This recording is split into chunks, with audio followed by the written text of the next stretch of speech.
So let's start with one of very important chapter of the CS professional curriculum जिसमें subject paper 1 होता है GRMC। उसमें से one of very important chapter है जो chapter नाम है इंटरनल रिपोर्टिंग। ठीक है, जो रिपोर्टिंग होता है ये रिपोर्टिंग चैप्टर उन 2 चैप्टर में से है जो सिर्फ 2 चैप्टर आते हैं, बट वो चैप्टर आते हैं कितने मार्क्स के लिए? 20 मार्क्स के लिए। तो ऑन एन एवरेज ये चैप्टर का मतलब ऑन एन एवरेज चैप्टर का वेटेज बन जाता है 10 मार्क्स। और ये 10 मार्क्स सिक्योर करना बहुत ईजी है गाइस। एक बार अगर आप एक लेक्चर को रिव्यू कर लोगे ना, so you will be in a position कि आपको ये अच्छी तरीके से मतलब अटमोस्ट लेवल पे आपको ये याद हो जाएगी। ठीक है क्या? Let's start with the lecture and go at. ठीक है, so let's go. So basically let's starting with the chapter. So पहले भी मैंने अभी जस्ट बताया कि इसका वेटेज है ऑन एन एवरेज 10 मार्क्स। तो हमको इसमें से कुछ स्किप नहीं करना है। डेली हम लोग इसको थोड़ा पार्ट्स में हम लोग इसको डिवाइड करके पढ़ते जाएंगे और बहुत अच्छे तरीके से हमारा चैप्टर रेडी हो जाएगा और हमारे 10 मार्क्स सिक्योर हो जाएंगे। सबसे पहले हम लोग स्टार्ट करने से पहले हम लोग देख लेते हैं रिपोर्टिंग। अभी चैप्टर का नाम क्या है? रिपोर्टिंग। तो सबसे पहले हम लोग समझ लेते हैं कि रिपोर्टिंग का मतलब क्या होता है। What does actually reporting means? ठीक है, तो एकदम अच्छे से समझ लेते हैं पहले हम लोग कि रिपोर्टिंग का इन डेप्थ में मतलब क्या होता है। Okay, so what does the reporting in means? Reporting is basically providing the set of information to any authority or any stakeholder। मतलब हम लोग क्या करते हैं, we the set of information which a company conduct, मतलब company जो भी अपनी ऑपरेशंस करती है ना, उनको क्या करती है डॉक्यूमेंटेशन फॉर्म में रिपोर्ट करती है, इंटीमेशन देती है किसको, अगर लिस्टेड कंपनी है तो स्टॉक एक्सचेंज को, फिर आरओसी को, या फिर बहुत से स्टेक होल्डर्स को जिन्होंने कंपनी में डायरेक्टली इनडायरेक्टली पैसे लगाए। क्लियर है क्या? तो बेसिकली एक जनरल फॉर्म में ये रिपोर्टिंग होता है। अभी रिपोर्टिंग को करने की क्या इंपॉर्टेंस है, क्यों किया जाता है, ऑब्जेक्टिव्स क्या है, एडवांटेजेस क्या है, डिसएडवांटेज क्या है, इसको अपन एकदम डीप में स्टडी करने वाले हैं। That is what actually reporting is all about. Clear है क्या? चलो हम करते हैं रिपोर्टिंग के चैप्टर को स्टार्ट। सबसे पहले अगर चैप्टर चालू करने से पहले मैं बता दूंगा कि आई जेन्युइनली फॉलो और यही करना चाहिए कि हम लोग इंस्टीट्यूट के स्टडी मटेरियल से पढ़ना चाहिए। सो बेसिकली आपके पास ये लेक्चर देखते वक्त इंस्टीट्यूट का स्टडी मटेरियल होना बहुत इंपॉर्टेंट है। उसमें से हम लोग मार्किंग करते जाएंगे और अच्छे से हम लोग इसको पढ़ते जाएंगे। क्लियर है? चलो let's start with the topic. अभी फाइनेंशियल रिपोर्टिंग में सबसे पहले हम लोग फाइनेंशियल रिपोर्टिंग का मतलब और उसका थोड़ा सा पैराफ्रेज देख लेते हैं। ठीक है, तो फर्स्ट लाइन में देखो होगा, financial reporting is the process of producing statement that disclose मतलब क्या करता है, शो करता है organization financial status to management, investors and government. अभी फाइनेंशियल रिपोर्टिंग मतलब क्या होता है? बेसिकली रिपोर्टिंग विच इनकलकेट्स और which is related to the organization financial information. तो फाइनेंशियल इन्फॉर्मेशन क्या होता है? Basically producing the document financial information. Financial reporting is the process which refers to producing of the financial document to the or disclosing the financials to the government, stakeholders and investors। Clear हो गया? देखो, the financial reporting is the process of producing statement। financial reporting is the process of producing statement that disclose an organization's financial status to the management, investors and government. मतलब देखो, financial reporting basically क्या बताता है, एक process होता है जिसके through हम लोग क्या करते हैं, financial statement, cash flow statement, जो भी फाइनेंस रिलेटेड डॉक्यूमेंट्स होते हैं हम लोग प्रोड्यूस करते हैं, किसको? गवर्नमेंट को देते हैं। सो दैट गवर्नमेंट को पता चले ना कितना कंपनी का रेवेन्यू बन रहा है, उसमें से गवर्नमेंट को कितना टैक्स आ सकता है। फिर स्टेक होल्डर्स को बताते हैं, या फिर शेयर होल्डर्स, इन्वेस्टर्स, जो भी मतलब स्टेक होल्डर्स एक ब्रॉड टर्म है, उसके अंदर शेयर होल्डर्स भी आते हैं और अदर्स क्रेडिटर्स भी आते हैं। तो उनको हम लोग जब ये डॉक्यूमेंट देते हैं, कौन सा फाइनेंशियल रिपोर्टिंग हम लोग करते तब, तो उनको पता चलता है, उनको एक्चुअली पता चलता है what the actual financial position और status of the company is all about. Clear है क्या? चलो फिर भी हम लोग आगे बढ़ते हैं। हमने किसको दिया? गवर्नमेंट को दिया। फिर किसको दिया? स्टेक होल्डर्स, इन्वेस्टर्स को दिया। और तीसरा हम देते हैं मैनेजमेंट को। फिर मैनेजमेंट को भी पता चले ना कि वो लोग किस प्रकार काम कर रहे हैं, क्या उनका काम करना प्रॉपर जा रहा है, क्या are they doing the management or they are unable to do the management properly, so they can compare their financial, they can compare the reports and they can take the corrective decisions if required। ठीक है, सो financial reporting क्या है? It is the process of producing all the documents related to the finance of the organization. It is the process of producing all the document of the organization related to finance to the government, stakeholders and management. किसको देना है? To the government, stakeholders and management. To the government, stakeholders and management. ठीक है, to the government, stakeholders and management को। Clear है क्या? चलो अभी हम आगे बढ़ते हैं। ठीक है, फाइनेंशियल रिपोर्टिंग का मतलब तो कर लें। Financial reporting is the process of producing all the documents related to the finance of the organisation to the government, investors and किसको किसको, टू द गवर्नमेंट को, इन्वेस्टर्स को एंड मैनेजमेंट को। Am I clear? Let's go ahead. ठीक है, चलो। Financial reporting serves two primary purposes, दो main purpose financial reporting serve करता है। First, it helps in management to engage in effective decision making concerning the company's objective and overall strategies. ठीक है, सबसे पहले ऑब्जेक्टिव देख लेते हैं। एंड सेकंड, देखो, second, financial reporting provides vital information about the financial health and activities of the company to its stakeholders including its shareholders, potential investors, consumers, government regulators. इतना आपको अच्छे से करना है। देखो, सबसे पहले फाइनेंशियल रिपोर्टिंग है process of producing the document of the organization related to the finance, और किसको, गवर्नमेंट को, मैनेजमेंट को और इन्वेस्टर्स या फिर स्टेक होल्डर को। बाद में ये फाइनेंशियल रिपोर्टिंग करने का ना दो मेन पर्पस होता है। फाइनेंशियल रिपोर्टिंग जो करते हैं उसका दो प्राइमरी पर्पस होता है। फर्स्ट क्या होता है, देखो, first it helps in the management in proper decision making. तो मैनेजमेंट के पास जब फाइनेंशियल रिपोर्टिंग का डेटा आता है ना, तब पता चलता है कि कंपनी क्या कर रही है, कंपनी का स्टेटस क्या है। तो डिसीजन मेकिंग के लिए मैनेजमेंट को बहुत इंपॉर्टेंट हो जाता है ये। डिसीजन मेकिंग करने के लिए उनके पास एक बेस मिल जाता है, उनके पास एक डेटा मिल जाता है। On the basis of that management can make the corrective actions if there is needed. समझा क्या? So financial reporting serves two main purpose. First, two main purpose और टू प्राइमरी पर्पस। फर्स्ट क्या है, it helps the management in effective और proper decision making. ठीक है, on the basis of the financial reporting हम लोग ये भी देख सकते हैं। सेकंड क्या है, सबसे पहले क्या है, हेल्प करते हैं मैनेजमेंट को in taking effective decision making. ठीक है, इन इफेक्टिव डिसीजन मेकिंग। और सेकंड पर्पस ये है, second, financial reporting provides vital information about the organisations financial health and activities of the company to stakeholder. ध्यान से सुनो। अभी सबसे पहले पर्पस क्या है, मैनेजमेंट को हेल्प करते हैं डिसीजन मेकिंग के लिए। सेकंड मेन पर्पस क्या होता है फाइनेंशियल रिपोर्टिंग का, कि वो स्टेक होल्डर्स को अपने health status, financial health status के बारे में डिस्क्लोजर दे पाते हैं। ठीक है, so second most important purpose और second primary purpose of the financial reporting is the disclosure of the financial health of the organization to the stakeholders. Am I clear?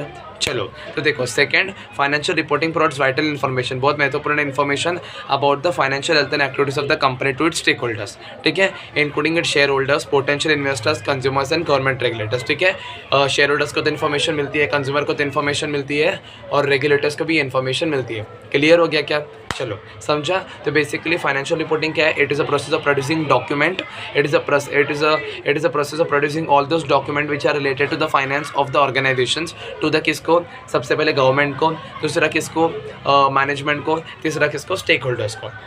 The financial reporting serves two primary purposes. First, it helps the management in taking the effective decision making with respect to the objectives of the company. और second कौन सा purpose होता है? It basically discloses health of the financial, or it discloses financial health of the organization to the stakeholders, investors and other credit givers और regulators. Clear है क्या? चलो, समझा अच्छे से इधर तक, फिर भी अपन आगे बढ़ते हैं। ठीक है, अभी फाइनेंशियल रिपोर्टिंग में होता क्या है, हम बोल रहे हैं ना कब से फाइनेंशियल रिपोर्टिंग तो फाइनेंशियल रिपोर्टिंग में देते क्या क्या है, मतलब उसके कंपोनेंट्स क्या होते हैं, समझ रहा है क्या? फाइनेंशियल रिपोर्टिंग कब से हम लोग फाइनेंशियल रिपोर्टिंग करें, बट फाइनेंशियल रिपोर्टिंग के अंदर देते क्या है सर, तो अभी हम लोग देखेंगे फाइनेंशियल रिपोर्टिंग में बेसिकली होता क्या है, हम लोग ने समझ लिया। अब उसके अंदर देते क्या है फाइनेंशियल रिपोर्टिंग में, जो हम लोग ऑर्गेनाइजेशन जो देता है, किसको, मैनेजमेंट को देता है, फिर किसको देता है मुझे बताओ, रेगुलेटर्स को देता है, स्टेक होल्डर्स को देता है। तो देता क्या है उसमें, सबसे पहले क्या देता है, फाइनेंशियल स्टेटमेंट में क्या क्या आता है, ऑब्वियसली फाइनेंशियल स्टेटमेंट तो देंगे। तो कंपोनेंट्स ऑफ फाइनेंशियल रिपोर्टिंग में क्या है, सबसे पहले फाइनेंशियल स्टेटमेंट। आपको बहुत लोगों को लगता है फाइनेंशियल स्टेटमेंट सिर्फ बैलेंस शीट, नहीं, सिर्फ बैलेंस शीट नहीं होता है balance sheet, statement of profit and loss account, cash flow statement. ठीक है, ये तीन चीज़ कलेक्टिवली माना जाता है। ठीक है, और एक होता है इक्विटी स्टेटमेंट वाला भी होता है। ठीक है, आ जाओ, वो जिसको स्टॉक होल्डर्स और change in statement of changes in stock holders equity, मतलब इक्विटी में जो भी चेंजेस आते हैं ना, प्रायर इशू, पोस्ट इशू, वो भी चेंजेस आते हैं, वो भी उसके साथ देना पड़ता है। तो चलो, सबसे पहले अपन देखते हैं कि क्या क्या होता है। द फाइनेंशियल स्टेटमेंट में क्या होता है, balance sheet, profit and loss account, cash flow statement and statement of changes in stock holders equity. Clear है क्या? देखो, कंपोनेंट्स ऑफ फाइनेंशियल रिपोर्टिंग में क्या होता है, सबसे पहले फाइनेंशियल स्टेटमेंट में चीज़ें क्या क्या होती है, balance sheet, statement of profit and loss account, cash flow statement and statement of changes in the equity. Clear है? Statement of changes in the equity. चलो मेरे साथ रिपीट करते जाओ, मेरे को बताओ कंपोनेंट्स हम लोग क्या कर रहे हैं, कंपोनेंट्स ऑफ फाइनेंशियल रिपोर्टिंग कर रहे हैं। उसमें सबसे पहला कौन सा, सबसे पहला बोलो जल्दी, सबसे पहला कौन सा, सबसे पहला है फाइनेंशियल स्टेटमेंट। सबसे पहला कौन सा है, फाइनेंशियल स्टेटमेंट। फाइनेंशियल स्टेटमेंट चार चीज़ आती है। ए, उसमें क्या आता है, बैलेंस शीट। दो, बी, उसमें कौन सा आता है, statement of profit and loss account. See, उसमें कौन सा आता है, कैश फ्लो स्टेटमेंट। डी, क्या आता है उसमें, changes in the stock holders equity. Clear हुआ क्या अच्छे से? चलो अभी हम लोग नेक्स्ट कंपोनेंट करते हैं, नोट्स टू फाइनेंशियल स्टेटमेंट। बहुत बार देखा जाता है कि notes to accounts, notes to accounts हमने अकाउंट्स में किया था। नोट्स टू अकाउंट्स बेसिकली क्या होता है, जो भी एक बोलते हैं ना कि ट्रांजेक्शन्स होते हैं उनका हम लोग फुट नोट में देते हैं। कोई ट्रांजेक्शन्स को हमको ना नोट्स टू अकाउंट्स में लिखना पड़ता है कि मतलब बेसिकली बहुत से सारे ट्रांजेक्शन जिसको हमने नोट्स में लिखना पड़ता है, बट कोई हम लोग को स्पेसिफिकली एक्सप्लेन करना पड़ता है कि ये ट्रांजेक्शन ऐसा क्यों, ये एंट्री क्यों, साल में ये हुआ था, कॉन्टेंजेंट लायबिलिटी थी, कॉन्टेंजेंट असेट थे। तो नोट्स टू फाइनेंशियल अकाउंट्स में से अच्छे से आपको डिटेल पता चलता है कि एक्चुअली कंपनी का ट्रांजैक्शन क्यों और फिर कैसे हुआ था। देखो आपको बैलेंस शीट देख के सिर्फ इतना ही पता चलेगा कि इतना अमाउंट था, इतना अमाउंट था। उसका रीजनिंग या फिर उसका बोलते हैं ना कि ब्रीफ डिस्क्रिप्शन अगर आपको लेना होगा तो you are always welcome and to watch the और to get it reviewed the notes to account. So notes to financial statement समझा कंपोनेंट्स क्या है। सबसे पहला कौन सा था, फाइनेंशियल स्टेटमेंट। फाइनेंशियल स्टेटमेंट में चार्जेस पहला कौन सा आता है, मुझे पता पहला कौन सा आता है, फाइनेंशियल स्टेटमेंट चार्जेस। पहला कौन सा आता है, बैलेंस शीट। दूसरा कौन सा आता है, statement of profit and loss account. तीसरा कौन सा होता है, कैश फ्लो स्टेटमेंट। और चौथा कौन सा आता है, changes in the stock holders या फिर इक्विटी। क्लियर है क्या? नेक्स्ट कौन सा है, नेक्स्ट कौन सा कंपोनेंट है, याद करो नेक्स्ट कौन सा कंपोनेंट है। Next component is basically notes to financial accounts, notes to account. ठीक है, चलो अभी हम लोग तीसरा करेंगे, क्वार्टरली एंड एनुअल रिपोर्ट। बहुत से आपने बहुत से देखा होगा स्टॉक मार्केट में जो भी लिस्टेड कंपनीज होती है वो क्वार्टरली फाइनेंशियल रिजल्ट्स निकालती है। The companies tend to produce their और publish their quarterly results. Quarterly results हो, एनुअल रिजल्ट हो, आपको पब्लिश होने के बाद जैसे आपको मतलब पब्लिश होता है तो ये भी फाइनेंशियल रिपोर्टिंग करते हो। आप बताते हो ना, अगर लिस्टेड कंपनी तो स्टॉक एक्सचेंज को बताओगे, फिर पब्लिक को बताओगे, you will get it publish. तो इसको क्या बोलते हैं, this is basically called as financial reporting. तो ये it is one of the component. समझ में आया क्या, क्वार्टरली एंड एनुअल रिपोर्ट्स, समझा क्या? चलो फाइनेंशियल रिपोर्टिंग कंपोनेंट्स अपन करें। पहले वाला कंपोनेंट्स याद करते करते जाएंगे, वी हैव नो टाइम। देखो हम लोग कैसे है ना कि तीन बहुत से स्टूडेंट ऐसे होते हैं कि तीन ग्रुप एक साथ देते हैं। तो क्या सोचते हो, लेक्चर देखूंगा उसके बाद पढ़ने बैठूंगा। बच्चा लेक्चर देखने के बाद पढ़ने बैठना है, पर रिवाइज करने बैठना है, फिर से इतना टाइम वेस्ट क्यों करना है। लेक्चर देख लिया, उसमें बहुत सी चीज़ें क्लियर हो जाती है अगर आप प्रॉपरली लेक्चर देखते हो तो। ठीक है क्या, you just watch this lecture and tell me if you don't understand then also. ठीक है, सबसे पहले हम लोगों ने फाइनेंशियल रिपोर्टिंग का मतलब क्या, हम लोग जो फिर से रिवाइज करेंगे उसके हम लोग कंपोनेंट्स में, तो हम लोग कंपोनेंट्स एक बार देख लेते हैं। ठीक है, फाइनेंशियल रिपोर्टिंग के कंपोनेंट्स कौन से हैं, फाइनेंशियल स्टेटमेंट। ठीक है, फाइनेंशियल स्टेटमेंट में चार चीज़, balance sheet, profit and loss account, मतलब statement of profit and loss account, और थर्ड कैश फ्लो स्टेटमेंट, चौथा चेंजेस इन द इक्विटी और स्टॉक होल्डर्स इक्विटी। दूसरा हम लोग ने कौन सा देखा था, नोट्स टू अकाउंट, जिसको हम नोट्स टू अकाउंट लिख सकते हैं क्या, हाँ बिल्कुल लिख सकते हैं। ठीक है, नोट्स टू फाइनेंशियल स्टेटमेंट। तीसरा कौन सा, quarterly and financial result. Clear है, एकदम अच्छे से समझा क्या? चलो फाइनेंशियल रिपोर्टिंग क्या होता है, financial reporting is basically producing of all the document related to finance of the organisation to the government, investors और स्टेक होल्डर्स एंड मैनेजमेंट। ठीक है, द फाइनेंशियल रिपोर्टिंग के दो मेन प्राइमरी पर्पसेस, मतलब दो पर्पसेस क्या होता है, उससे क्या मतलब सर्व होता है, basically two purposes of it, basically they serves as two primary purposes. सबसे पहला कौन सा होता है, it helps the management in taking the effective decision making with regard to the organization. और second one is that it discloses the financial status और financial health of an organization to the regulators, investors, management and other person concerned with the organization. Clear है क्या? फिर हम लिखेंगे components. Component में सबसे पहले कौन सा था, फाइनेंशियल स्टेटमेंट। बाद में कौन सा था, एनुअल, ये अपना नोट्स टू फाइनेंशियल अकाउंट। तीसरा कौन सा था, annual returns and quarter returns. समझा अच्छे से? चलो नेक्स्ट आगे बढ़ते हैं, प्रोस्पेक्टस। भाई प्रोस्पेक्टस क्या होता है, मुझे होता है प्रोस्पेक्टस कौन सी कंपनी इशू करती है। प्रोस्पेक्टस बेसिकली सिर्फ पब्लिक कंपनी इशू कर सकती है, और प्रोस्पेक्टस भी वन ऑफ द ना फाइनेंशियल रिपोर्टिंग माना जाता है। ऑब्वियसली माना जाएगा, क्योंकि हम लोग को कभी भी मार्केट में इशू लाना होगा, IPO लाना हो, FPO लाना हो या फिर कोई भी प्रकार का इशू लाना हो तो हमको प्रोस्पेक्टस इशू करना बहुत ज़रूरी होता है. Most of the time prospectus is being issued by the public company because the public company is allowed to accept money from the public.